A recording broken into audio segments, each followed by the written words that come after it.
Oh, mga kabunyog, mga kababayan, grabe controversial itong pamilya ng mga Ko dito sa Bicol. Ang tinutukoy nating mga pamilya ng Ko, yung pamilya ni Saldico, yung dating House Appropriations Committee Chair, ako Bicol Party List. Sunwest Construction yun, siya ang founder niyan.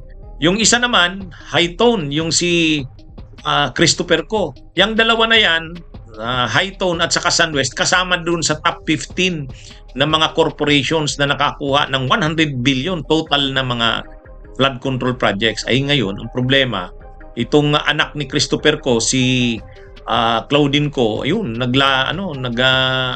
binabandila yung yung kanilang karangyaan, yung kanilang yaman.